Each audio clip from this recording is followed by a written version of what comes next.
Yeah, yikes. That's all I gotta say. Caitlin Clark fans showing no mercy whatsoever, right? It is funny. There's a comment we're going to look at as we're going through the comments saying, oh, here comes all the troll poet. The raw, indisputable numbers show that the Indiana Fever have a huge multi-million-dollar issue with Stephanie White, who was just brutally attacked by the team's supporters. The front office was completely mistaken if they believed they could get a public relations effort past this fan base. We are seeing more than just a few irate tweets at this time. It is a really well-organized and knowledgeable fan uprising. This is Simply Explained. And today, we will reveal how the Indiana Fever marketing machine recently experienced the most embarrassing backfire in WNBA history. As the opening day draws near, we will examine the secret measures that demonstrate the fans' rejection of the old regime, and we will analyze the extreme fear inside that front office. You've been being gaslighted by the WNBA media elite for months. They have been attempting to propagate the idea that basketball fans are merely casual people who don't know the game. They wish to persuade everyone that any criticism directed at head coach Stephanie White is the product of irate podcasters and internet trolls. However, the league executives face much more threat from the truth. Fever Nation is, in fact, awake. The movie is seen by them. They do a spacing analysis. They are familiar with the principles of a pick-and-roll strategy. Additionally, they vehemently reject to remain silent when a coaching staff tries to play off the ball by parking a point guard who defines a generation. The opening night roster revelation is the perfect example of how the fan base has completely taken control of the story, since the information contained in this announcement is a nightmare for the marketing department. It is ugly. Let's look at this. Our opening night roster is set. This just dropped. Kelsey Mitchell, Hines Allen, Raven Johnson, Aaliyah Boston, Sophie Cunningham, Lexi Hull, Demarius Dantas, Justine Passat, Michaela Timpson, Caitlin Clark, Monique Billings, Shatori Walker-Kimbrough, and Ty Harris. That is your opening night 2026 roster. Right there. Championship season. At last, the 2026 Indiana Fever opening night roster was finalized and made public. Maisha Hines-Allen, Raven Johnson, Aaliyah Boston, Sophie Cunningham, Lexi Hull, Demaris Dantas, Justine Passat, Michaela Timpson, Caitlin Clark, Monique Billings, Taisha Harris, Shatori Walker-Kimbrough, and Kelsey Mitchell. That includes your developmental player in addition to your 12 active female players. On paper, the roster is designed to be effective. This team was assembled with speed, space, and three-point shooting in mind. However, this year, the Indiana Fever social media team made the decision to do something a little different. They created unique images for every player, showcasing their jersey numbers and getting them excited for the upcoming season. Additionally, you can see who truly controls this franchise's economics in a brutally honest, unvarnished, and raw way when you look at the view counts on those particular postings. Fans vote with their clicks, despite the front office's desire to promote an equal opportunity narrative that prioritizes the team. Some insight into popularity. A couple of things really caught my attention. Let's go here. Caitlin Clark, 378,000 views on this post, okay? I scrolled down. Number one, Justine Passat, 65,000. I mean, that's pretty interesting because Lexi Hull's got 73. Justine's right on her tail, right? But this was what was really interesting. Sophie Cunningham, 357,000 views on the number 8 post right here. It's clear Caitlin Clark and Sophie Cunningham are I believe, we all know Caitlin is the... These precise measurements are fascinating, so let's examine them. The official roster post by Caitlin Clark received 378,000 views. That amount is enormous. For the biggest attraction in women's sports history, it is precisely what you would anticipate. She is the league's indisputable queen and the driving force behind the economy. I began scrolling down the timeline, though. I glanced at Lexi Hull, which has a nice 73,000 views and is a solid rotational piece. I glanced to Justine Passat, a young athlete with 65,000 views who is adored by the fans for her shooting prowess. However, I then noticed a figure that utterly upends the conventional WNBA hierarchy.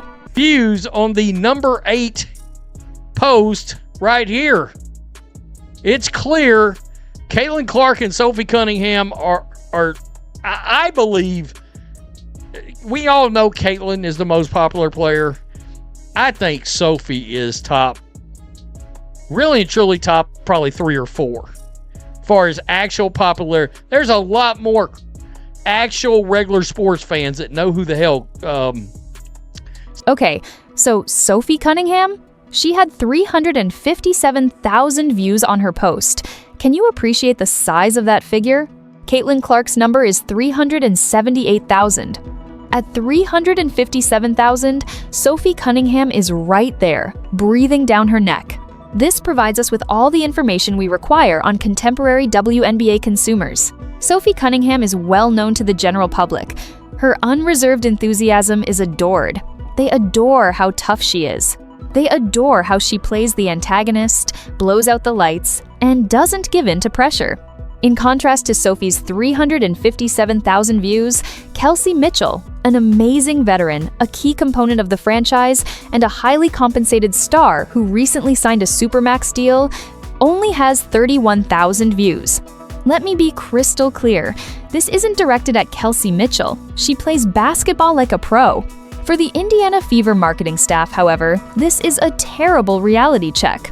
These measures demonstrate mathematically that supporters don't give a damn about the old WNBA establishment.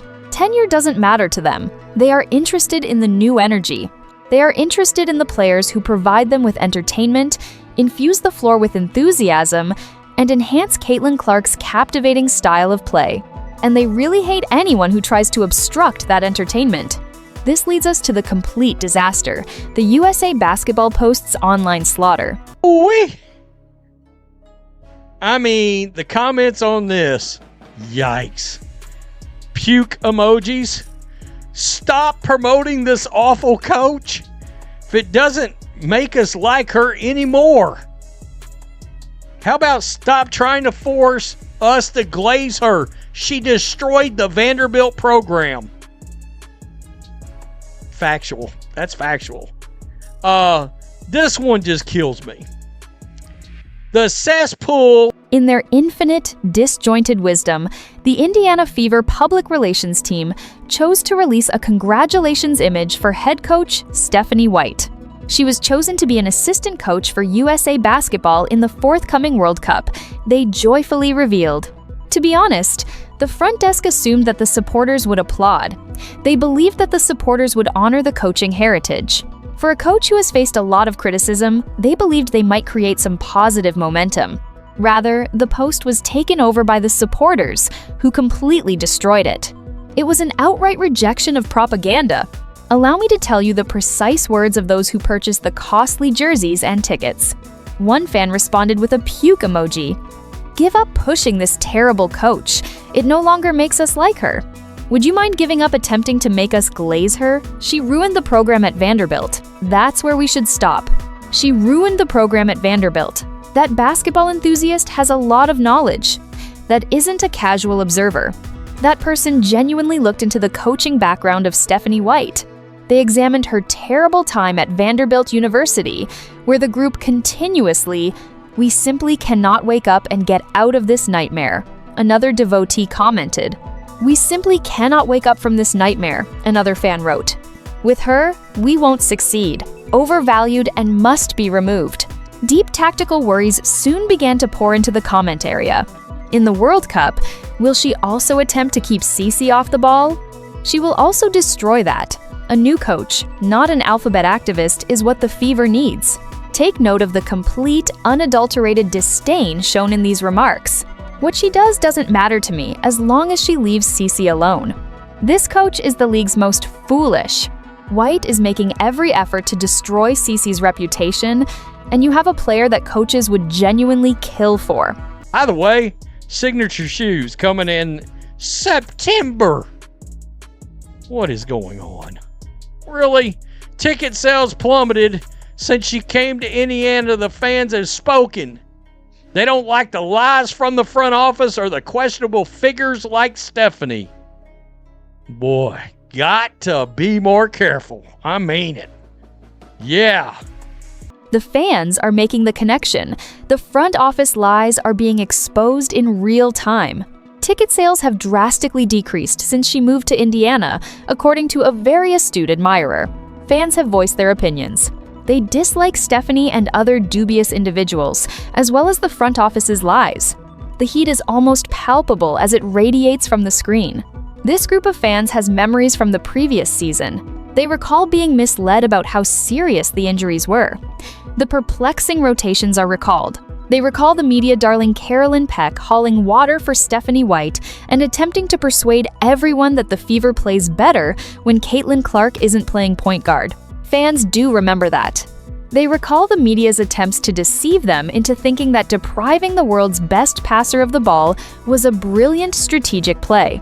Stephanie White is allegedly playing defense against her own superstar player, according to some fans. They claim that she refuses to place Caitlin Clark in the role that she was genetically meant to play, and that she runs antiquated, slow performances. What has the WNBA establishment done in reaction to this enormous, indisputable surge in consumer discontent? How can CEOs deal with a fan base that is actively rebelling against their product? YouTubers are held accountable. It's the podcasters' fault. They refer to us as a troll-filled cesspool.